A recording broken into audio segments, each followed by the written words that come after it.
Running a company is no easy feat. It is essential for business leaders to implement a plan of action to accomplish company goals. Welcome to the Forge Ahead podcast, where we will be discussing how business leaders effectively strategize for success. All right, let's talk business. Hello, and welcome to the Forge Ahead podcast, where we will be discussing how leaders effectively strategize for success. I'm your host, Frank Vitale, President and CEO of Forge. Forge is a certified veteran business enterprise headquartered in Morgantown, West Virginia, that focuses on strategic planning and execution, designed to help organizations and businesses find success, growth, and partnership. With particular expertise in education, healthcare, and government services, Forge uses its knowledge and experience to improve enterprises of all sizes and in sectors. On this episode of the podcast, I'm joined with Brandon Downey, President and CEO of Trilogy Innovations. Welcome, Brandon. Hey, thanks, Frank. Great Along to be with on. Brandon, great, thank you. Along with Brandon, we've got Randy Cottle, Vice President and COO of Trilogy Innovations. Welcome, Randy. Great to be here. Thanks. We're happy to have you. Well, gentlemen, you have a lot going on and your company is doing great. Why don't you tell us a little bit about yourself? We'll start with you, Brandon. So again, my name is Brandon Downey, President and CEO of Trilogy Innovations. So my background has always been the technical aspect. I'm sure Randy will get into a little synopsis about himself. He's the business side, always been. He's the one that dragged me into all this many, many years ago. I remember the vast conversations that we had about starting this business, starting this company. Come on, Brandon, we can do this. We can do this. So I finally gave in, and here we are. So my background has always been technically based. So we're talking about systems, software engineering, leading technical teams, developing technical solutions, everything from enterprise architectures to the smallest of software components. These days, we've taken that expertise and we're riding it forward, Frank, and we're taking it and we're applying it to all of our customers, all of our partners, and so forth. So not only do we do that, we actually look for people in our organization, outside of our organization, to bring in that share the same personality traits that Randy and I do, right? Always with the eye on the horizon, always, trying to adapt the latest emerging technologies. And, hopefully we can actually continue to bring superior technical solutions to all of our customers. That's great. That's great. I've been privileged to watch some of your growth in the last couple of years, and you're always so great to celebrate new members to the team and successes. And I really think that goes to culture and the culture that you're building. So we're going to talk a little bit more about that throughout the podcast. And it's just exciting to have you with us, Brandon. Thank you. Thank you, Frank. Randy, tell us a little bit about yourself. Yeah, absolutely. So Randy Cottle, I'm actually originally from Elkins, and Brandon's originally from Charlestown, West Virginia. So, West Virginia born and raised. And as Brandon had mentioned, kicking and screaming kind of drug him into this whole thing. I started out at WVU in the computer science degree process, and I quickly shifted over to the business school because everybody there was answering binary in unison. I'm like, this ain't for me. So I moved over to the business school in the MIS program. And so I got a little taste of both, right? The technical side and the business side. So from that, it just kind of grew. And Brandon and I started working together in 2006 at the High Tech Foundation in Fairmont. And at the time, they were like, you guys should start your own company. So we first dipped our toe in the water back in 2007, but we ended up both taking jobs in 2009 and moved down to the FBI Center. And from there, there was other folks saying, you guys have good synergy. You should really start your own company.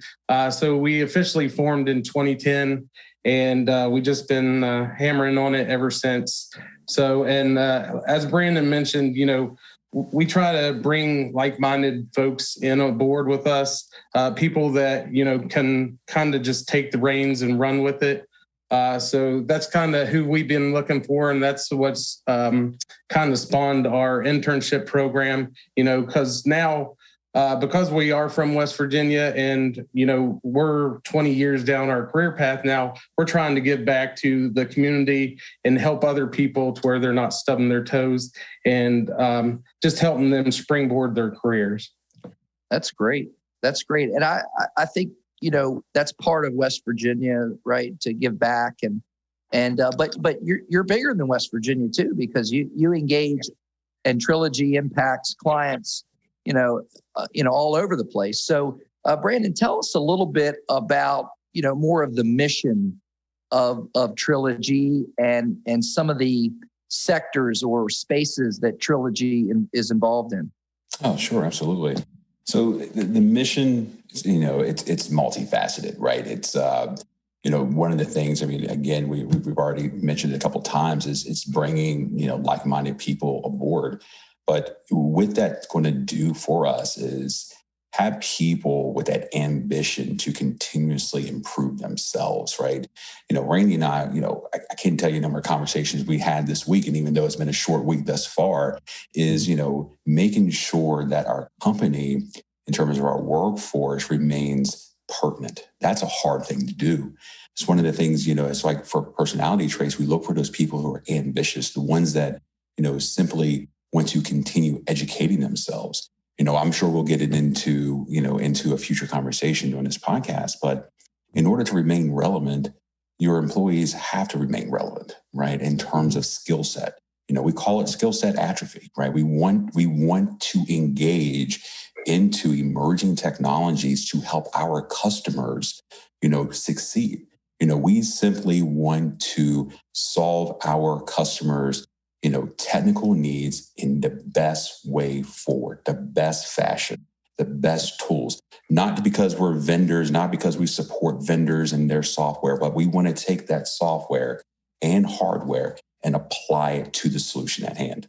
We don't want to be a one-trick pony. That's the reason why we encourage education. We encourage, lifting yourself up to the highest standard for your professional development. And we get something out of it too. We have, a very rich set of employees with a skill set that we can actually engage in every conversation within a organization's digital transformation.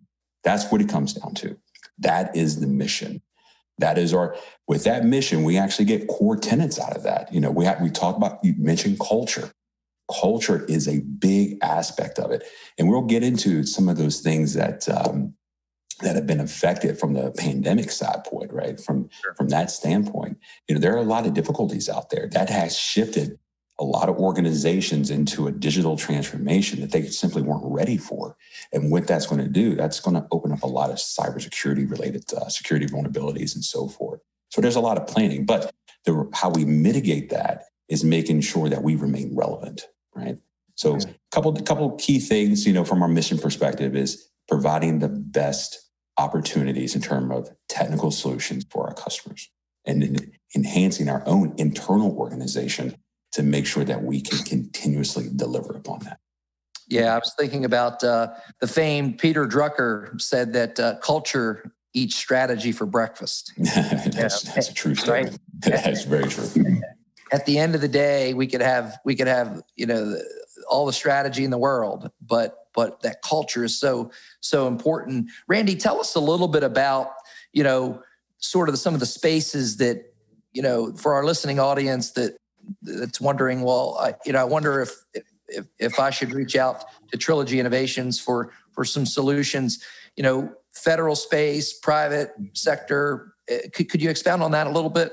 Yeah, absolutely. Both Brandon and myself, right out of college, I ended up at NASA, and Brandon was doing work for the Department of Defense.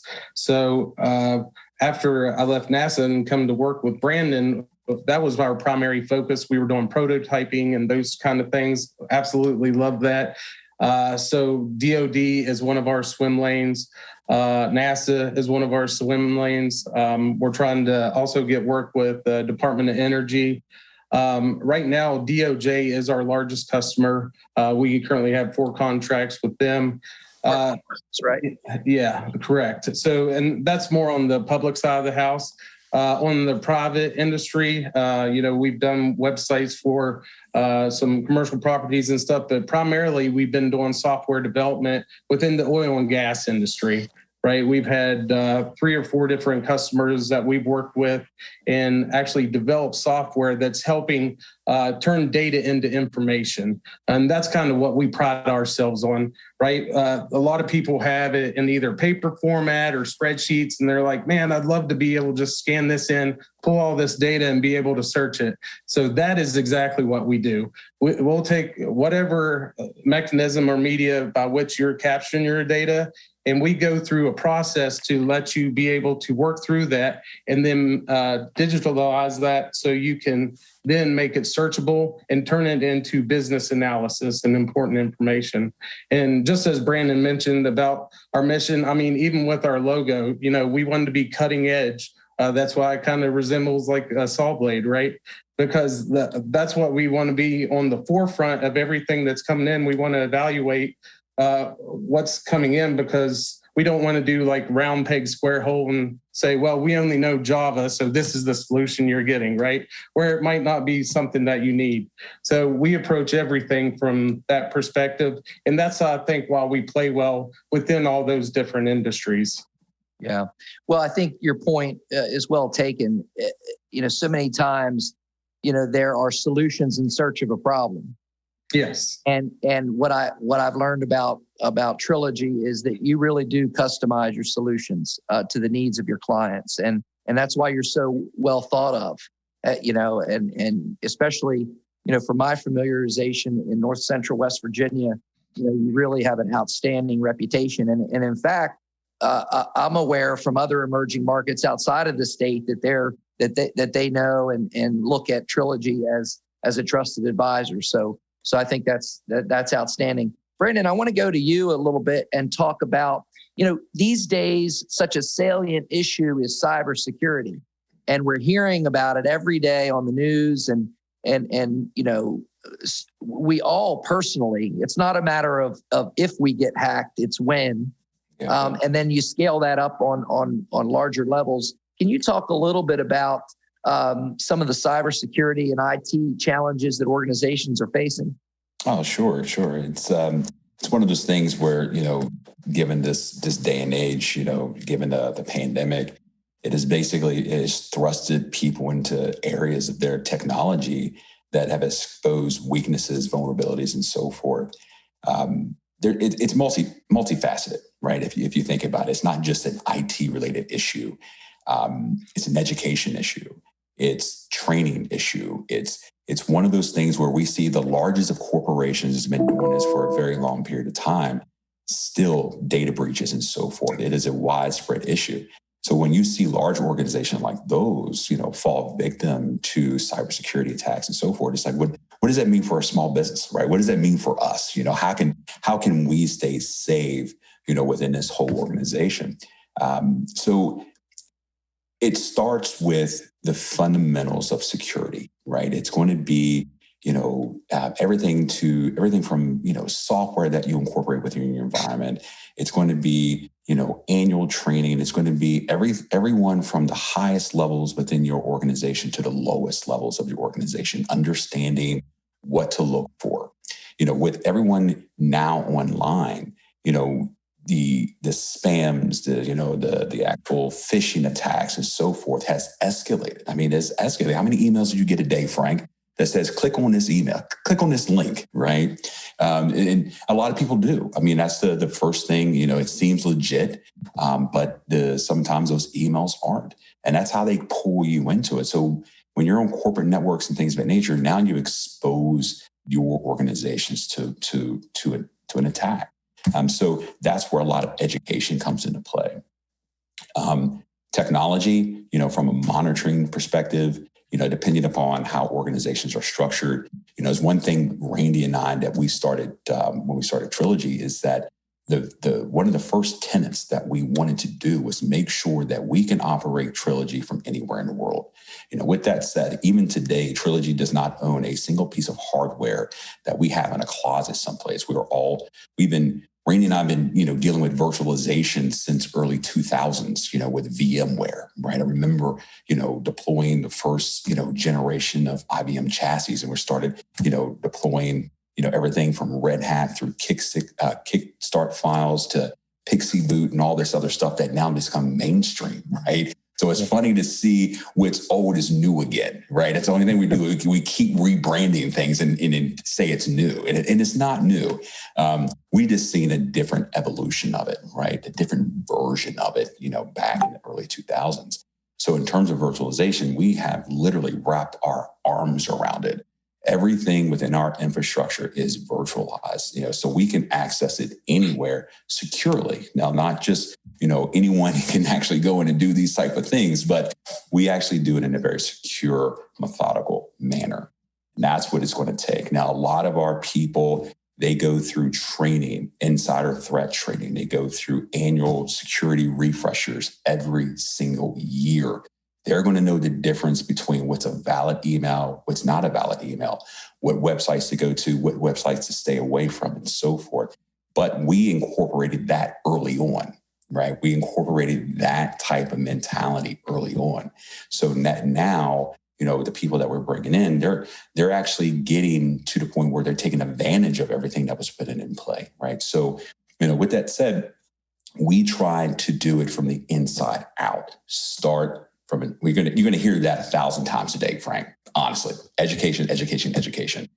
Right. We truly believe, that tools do not transform a company into what they want it to be. It's going to be those processes. It's going to be the cultural, influences that we actually introduce from the top down. That's going to allow you to grow from the inside out, right? Now you're going to get into that company you want. Now you want to be a secure company. You don't become a secure company overnight. That takes time, effort, and again, consistency across the board. Yeah. It's often said that a crisis reveals preparation and absolutely. It doesn't call for it reveals it. But yeah, go ahead, Randy.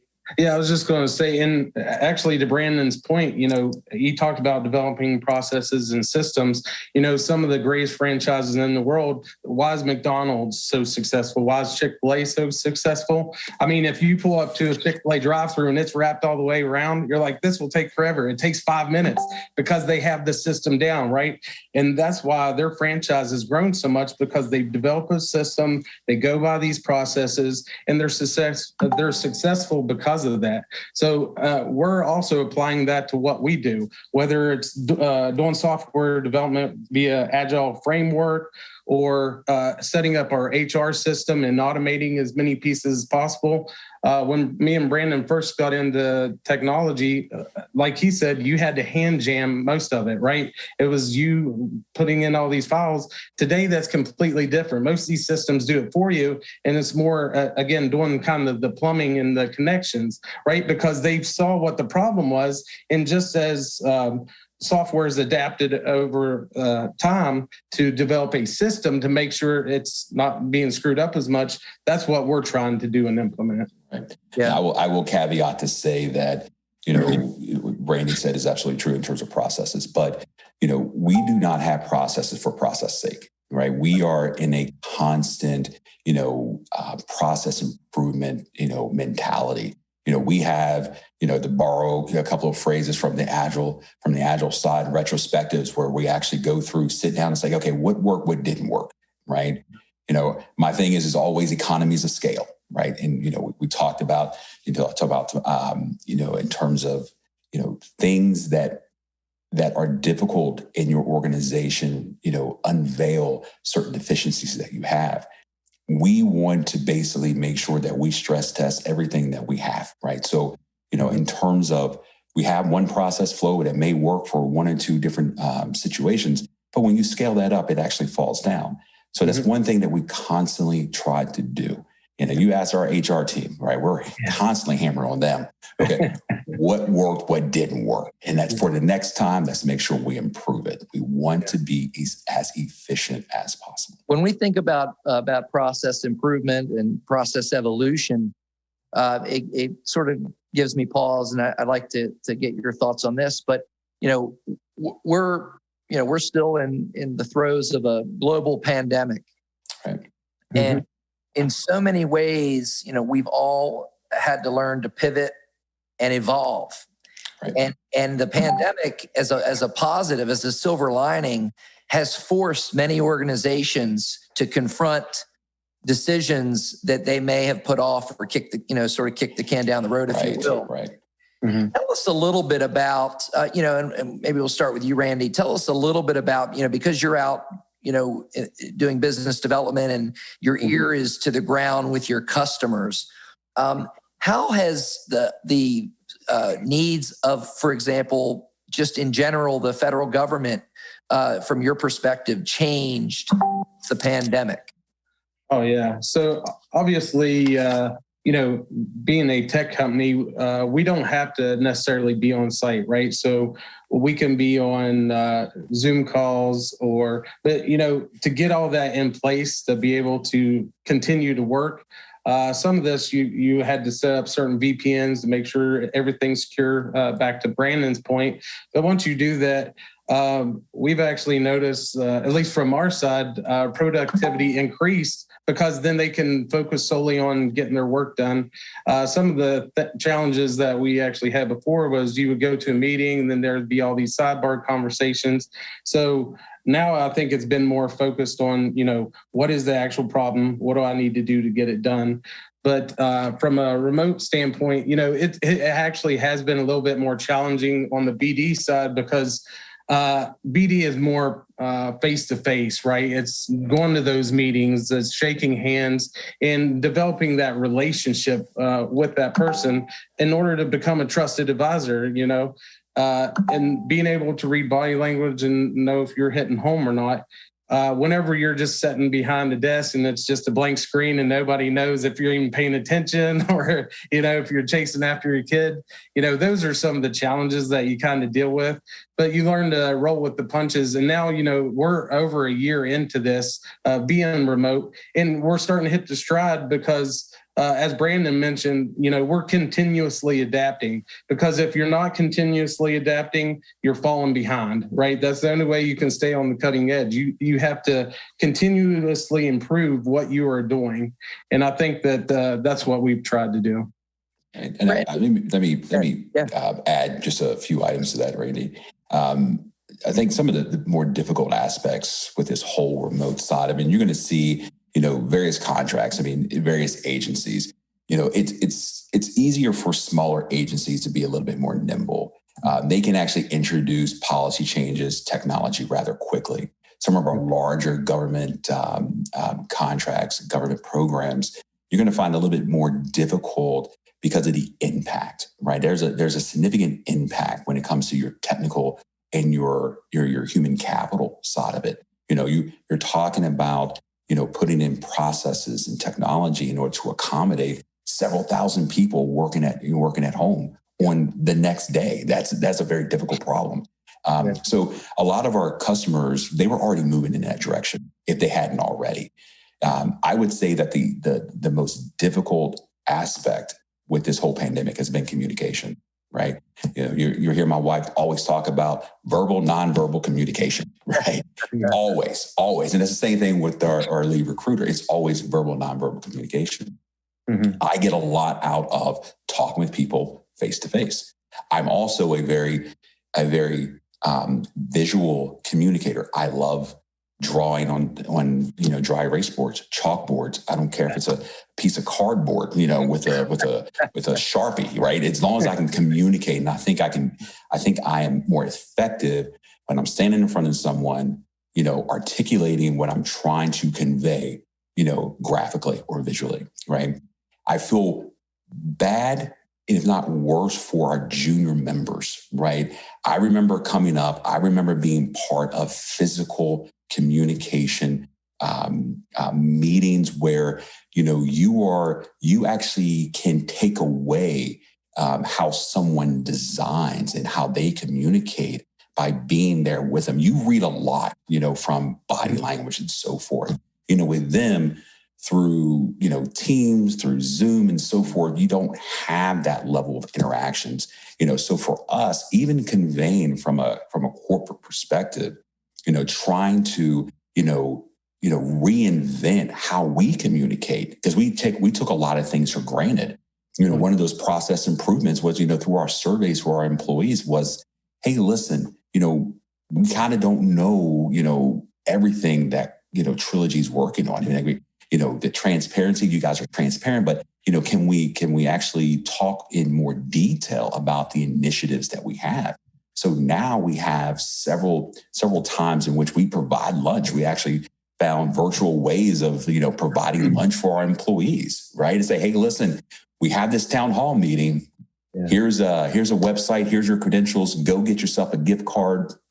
Have it delivered to your house. Something of that nature. Let's eat. Let's talk. Let's have an informal conversation. And while you're eating, give us an opportunity to talk to you about what we're going to plan on accomplishing within the next quarter, or the next 6 months, or the next year. So then we're actually trying to communicate from a corporate perspective our expectations of, any type of interactions, any type of help, so forth, that we need from our workforce. So it's like we've tried to, reinvent even our communications, right? So, not just with the adoption of town halls, but we send out weekly notices in terms of, what we're planning on working on that week, that month, and so forth. And then we ended out with a monthly newsletter. So it's like we try to stay connected in a disconnected world. We're virtually connected, Frank. I'm looking at you in the upper left hand screen, and we're talking virtually, but it's working. We're trying to articulate, both from a Trilogy perspective, what we are, who we are, what we do, and so forth. But now we're reinventing the way we communicate. Yeah. I think that speaks to, sort of how you're evolving, because you are growing and scale. When we scale our companies, it becomes more challenging, let's be honest, to stay, focused on who we are and the culture and the mission, because it's just, you're dealing with more people and you're dealing with more personalities. Talk to us a little bit about, what you all are doing, to stay, for continuing education. And you talked about relevancy. What are some of the tricks that you're deploying, as you do grow to face those challenges? Yeah. And I can cover that. Yeah. So we actually work with a lot of different vendors and stuff. And part of that is, looking at different technologies that's, again, going to help the customer at the end of the day. And then if we see a viable solution that is going to benefit our customers, then we jump all in on that, and then we provide and pay for training. I know we have on our social media have #Trilogy pays for training and certs, and part of the reason, we fully back that, because when Brandon and I were coming up, if an employee wanted to ask their employer for training, it was like, no, I don't think we can, or no, that's going to cost too much. We didn't want to send them out. But we see it as investing. We want our folks to be the trusted advisors and the go-to people. So we're willing to invest in them and getting trained and certified. And then if they go on in their career, then we just help them as part of the process. But as a community, it's making us stronger, because, a lot of people will get out of college and then they're just get kind of stuck in their day job, and then they get bored, right? We don't want them to be like Brandon said, we don't want them to be stagnant. So we work with these vendors, set up virtual trainings. A lot of our friends, we actually have two guys that are competing against each other. You probably saw on our social media of who can become a Red Hat certified architect first. And that is very challenging, because it's not just like an A and B type of thing. You have to know exactly what you're doing with these systems and be able to configure them in real time during that 4-hour block of taking the exam. So every time one of the guys gets it, the other guy starts studying real hard and making sure that he's getting ahead. So Ben and Steve has really been pushing the envelope for us from that perspective. And then just having that kind of culture of challenging each other has made other folks be like, well, I want to do that, right? Because we also reward them with bonuses and stuff as they hit certain milestones, because we want to foster growth. And we found that was one of the best ways to do that. Today on our Forge Ahead podcast, we have Trilogy Innovations President and CEO Brandon Downey with us, and Vice President and COO Randy Cottle. Really appreciate you gentlemen being on. Randy, real quick, just give us 30 seconds or so for our listening audience that may not know what red hat means. We've heard that a couple times. Could you tell us a little bit about that? Yeah, absolutely. So Red Hat as a company, they pretty much started out primarily with Linux operating system. So Linux is a competing operating system to Microsoft, right? But it was free and open source. So what they've done is they took that free software and they've wrapped security around it by doing all the testing. They pay for all the testing to make sure that if they put it out on a enterprise operating environment, that, if there is any security attacks or something like that, it's solid. Or if you have any issues, you can call them. From that, they've actually expanded. They have cloud products, storage products, middleware products. Middleware is more whenever a developer writes software, and they'll put it on an app server that then gets published out for folks to hit that from, say, like a web URL or something like that. So they have a full stack of products that they've grown up. IBM actually bought them about 2 years ago for something like $34 billion or something, because, again, they adhered to certain processes and stuff that kind of helped them grow as a company. So that's pretty much what Red Hat is, yeah. Sometimes, when we have our listening audience, we'll get an email and say, they'll want to know what a term was that was used. I can imagine. Right? Oh, yeah. Well, it's funny because most people is like, is that the Red Hat Society? I guess there's a ladies' society where they get together and they have red hats. A lot of people thought it was that. We're like, no, it's a tech company out of Raleigh, North Carolina. Yeah. Brandon, I want to go to you on this. You're a subject matter expert yourself, Brandon, and you have over 20 years of experience, nearly, in IT, and been working in the federal space and other commercial spaces for a long time. But I want to ask you to put your CEO hat on, president and CEO hat on for a minute. We talk about culture, evolving. Keeping folks, on the team, focused on the mission. I'm reminded that, if you don't empower your employees, and empowerment meaning giving them, not just decision-making and responsibility. Some people think it ends there, but you have to give them the tools to be successful as well. So as you build this culture, how do you look out over the horizon to make sure that you are staying relevant as opposed to, as Randy said, reacting? Right. How do you get out ahead of it? That's an interesting question. And the way we solve that is our partnerships. And the reason why I say that is emerging technology, it starts small and it starts to work its way up into mainstream, but it doesn't occur overnight. So what we do is we align ourselves with industry leaders that push the envelope through, software means, through architectural changes and so forth. So what we do is we meet with these companies and we follow what their roadmap specifies. And we see what the changing, what the evolving times are going to be. And then from there, you work your way backwards, right? So in order to provide that level of integration with that software, whether it's, through hardware, whether or not just through adopting different processes and so forth, you have to work backwards. It's what needs to be in place before I make the next step, okay? And again, that's going to be education, getting our people empowered enough to not only become Trilogy employees, but we want them to be industry leaders. If we can actually help grow, Randy mentioned Red Hat as an open source company. If we can actually help grow that technology, our people now become those industry leaders, those thought provokers, the one that's changing the name of the game.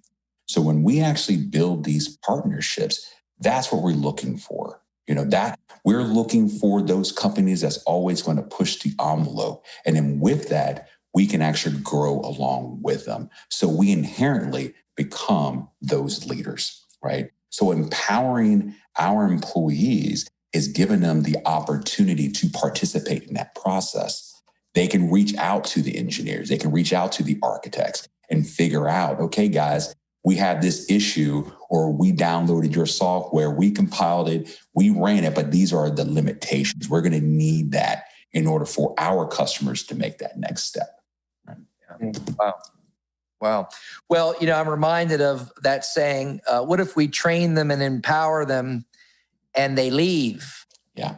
And then the other fella says, well, what if we don't train them, empower them, and they stay? Right. Absolutely. So when it comes to keeping people on your team, it's important. I agree with you. Give them the best you've got, put them in the most optimal environment for success and growth, and let the pieces fall where they may. Right. But you'll always be able to hold your head high, and that's partly why you have such a great reputation. I'd like to turn the conversation a bit to our listening audience. Now that we know who you are and what makes you excellent, what makes Trilogy Innovations excellent, and about what you do, let's talk a little bit to our giving back, right, Randy? So what could we say? What advice would you have, if you will, for small and emerging businesses that let's say want to grow, generally speaking, in the federal contracting space? Yeah.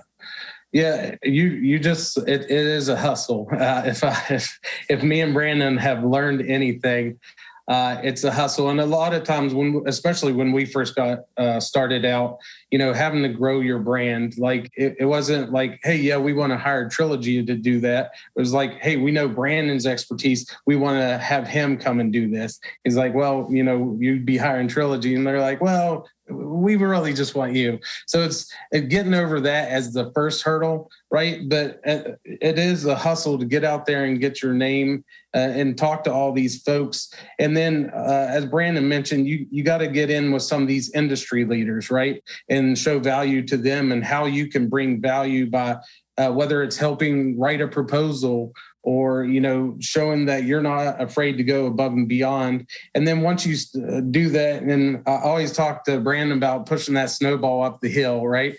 And it's working together. And a lot of that too is investing in your employees. I know we keep saying that, but it's true.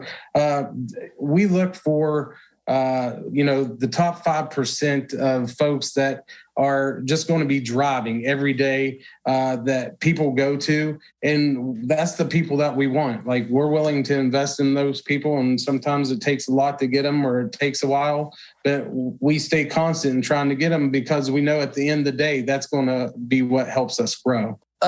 Brandon, just from so we talked about, Randy mentioned investing in your people. I think that's been established, that's endemic, to the culture of Trilogy.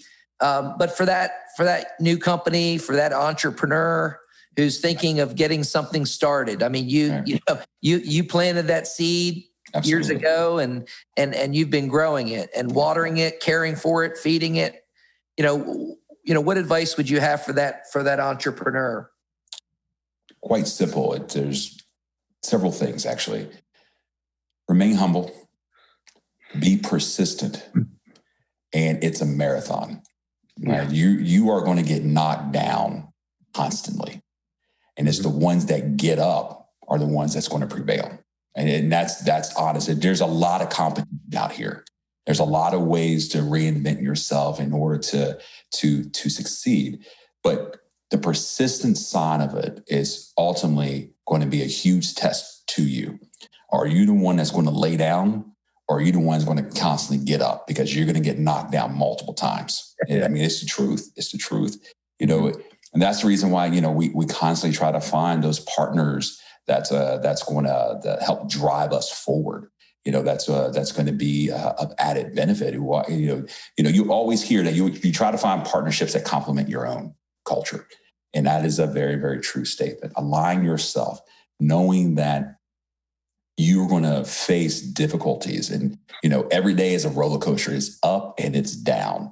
But again, I'll reiterate, it's whether or not you're going to get up and keep fighting and moving forward is going to ultimately decide whether or not you're successful. And I will end it with this. I've known Randy since 2001, met him at a friend's wedding. Him and I, we had therapy sessions 10 times a day. Yeah. Okay. Find yourself someone that you can trust, period. Hands down, someone that shares your vision, someone that's going to ride or die with you. Right, Randy? Ride or die. Absolutely. Yes. So this guy, he's my brother, and I trust this guy 100%. Absolutely. Find yourself someone like that. They'll actually help you through hard times and actually help you, you know, settle down when things get a little rocky. It's great to share it with someone. Yeah, absolutely. Completely agree. And then that's why whenever we first started working together, we just had, again, this good synergy and played well off of each other. And that's why Brandon, like you said originally, I'm like, dude, we could do this. There's nothing stopping us. Right. And again, it's been challenging, right? Because there's a lot of hurdles, and it's like the old Rocky adage. It's not how hard you get hit, but that you keep moving forward. Yes. Forward. Absolutely. Absolutely. And when you had someone like Brandon picking you up, it's easy. I was sharing a similar story with someone the other day, and I said, my kids watch this movie called Dory, and in that movie, or just keep swimming. Yeah, absolutely. Sometimes you just have to keep, or I guess that was Nemo or one of those, but you just got to keep moving, right?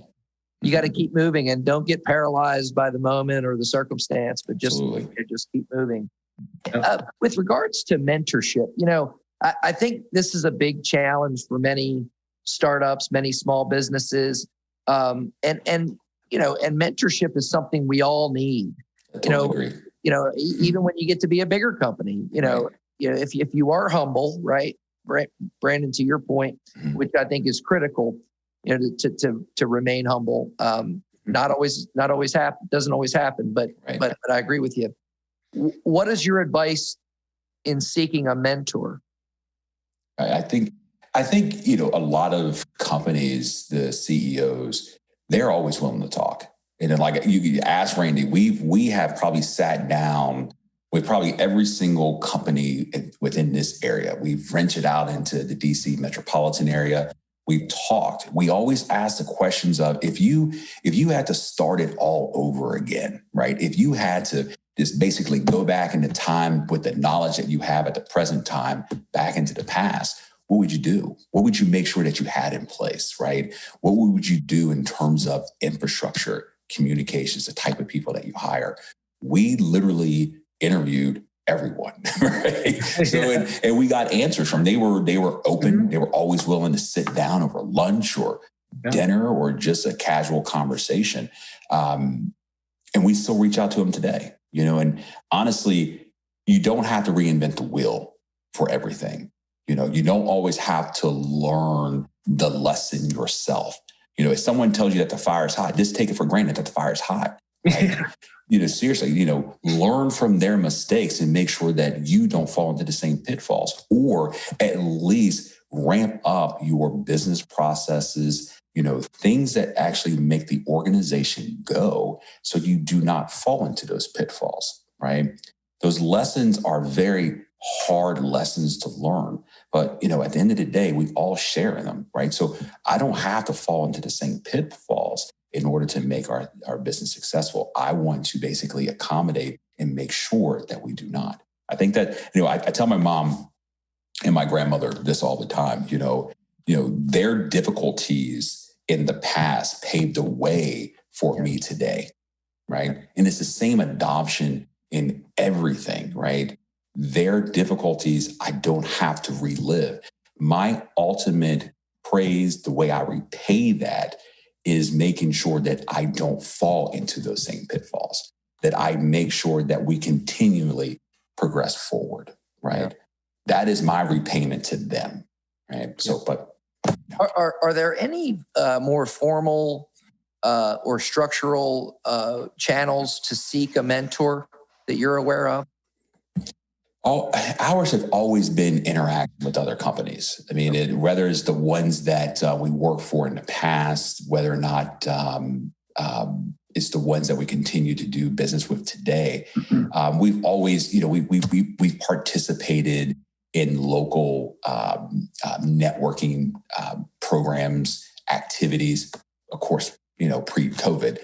Sure. So that was an opportunity for us to be introduced to other companies, whether it's going to be vendor events, whether or not it's symposium, conferences, things of that nature. We always take that opportunity to hand out that business card and make that business contact, right?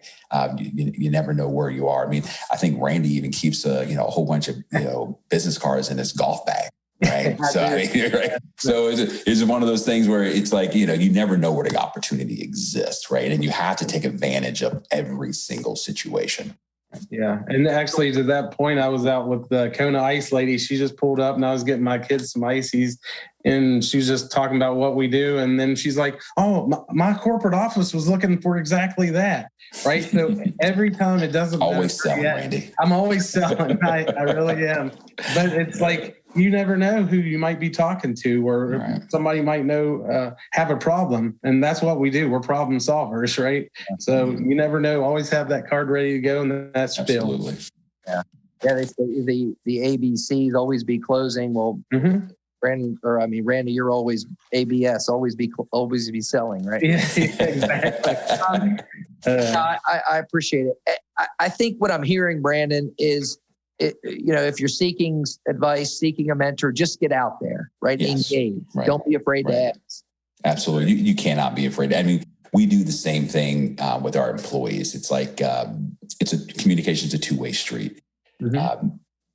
Oftentimes, communication only occurs when something negative happens, but open communication is just as important from a company perspective to have that transparency, to communicate initiatives and so forth. But the opposite is true.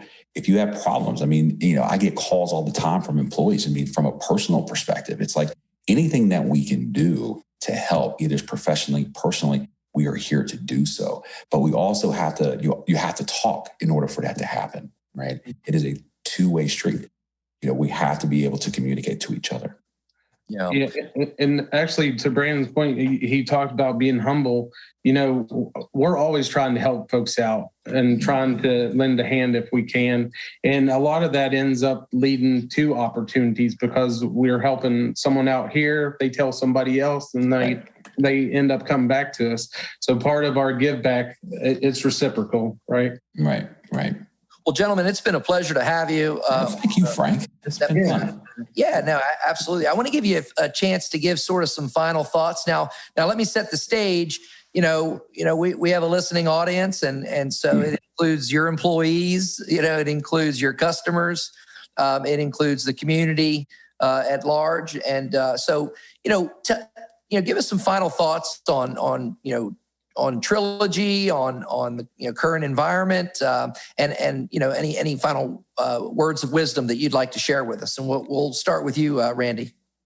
Let's see. For my employees, get to work. So it's funny because some of our the one thing we asked, we did that roundtable with you, and we asked some of our executive members, like, what's the one thing that you could say was about Trilogy? And it's fun, right? Because we don't want them to feel the pressure. Like, we want them to be included.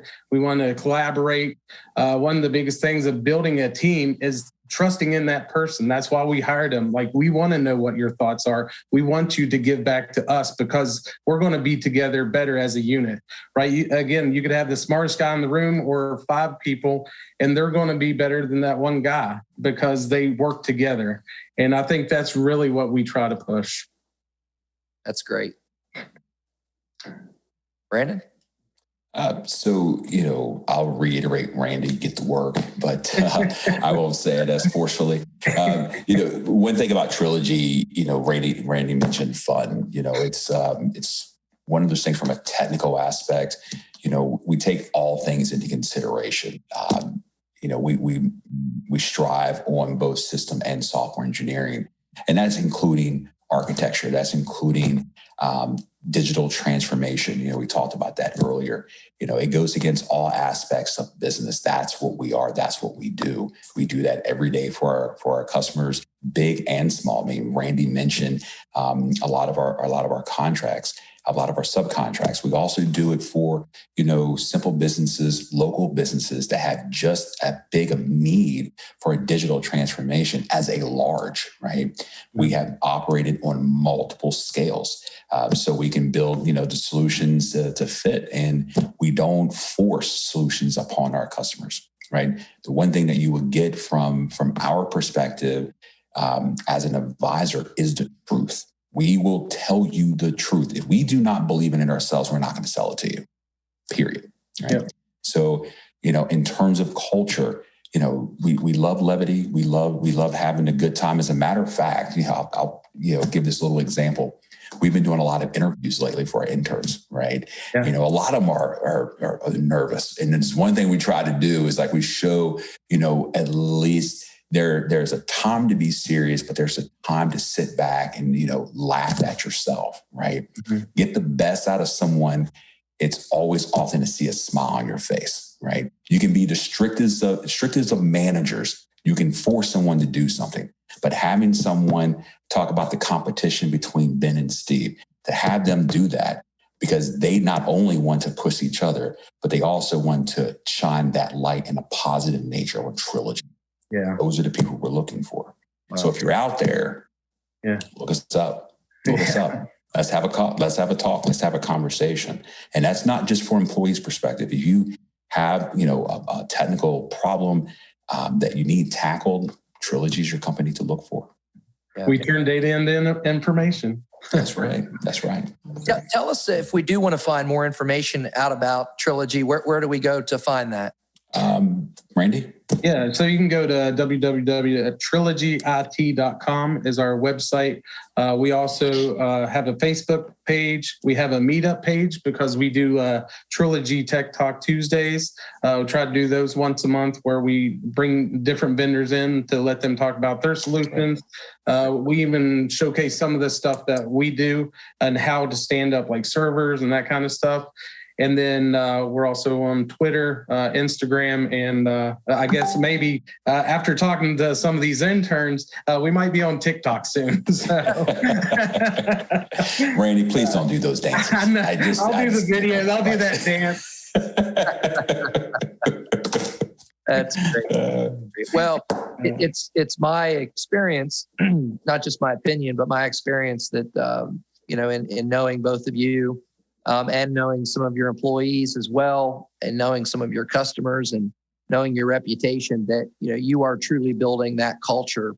And that is why you're an employer of choice. And that is why you're a solution provider of choice. And so I'm honored to have you on our podcast today. And so with that, I want to say thank you. Thanks to our listening audience. Thanks for tuning in to the Forge Ahead podcast. I am your host, Frank Vitale, President and CEO of Forge Business Solutions. I'd like to thank our producer, Lindsay Moran, for all of her efforts and for putting together the technical team. To find more of our podcast episodes and learn more about Forge, we would invite you to visit our website, and all of these websites and contact information will be put in our show notes as well. We are located at forgebz.com. You can subscribe to our Forge Ahead podcast on your favorite podcast app. We're on iTunes, Google Play, and Spotify. And be sure to subscribe to our YouTube channel as well. You can follow us on Facebook, Instagram, Twitter, and LinkedIn, but not TikTok. We're not. At least not yet. Lindsay's good on that. That's right. That's right. If you have any questions or want to get in touch, feel free to contact us at max@forgebz.com. And so with that, I will thank you all for being with us. And thanks, Frank. And wish you very much success. Thanks again. Definitely you do the same. All right. Thank you. Thanks for tuning in to the Forge Ahead podcast. To find more podcast episodes and to learn more about Forge, visit our website at forgebz.com. Subscribe to our YouTube channel and follow us on Facebook, Instagram, Twitter, and LinkedIn. Show us how your company is forging ahead. Tag us on social media or use the hashtag Forge Ahead Podcast.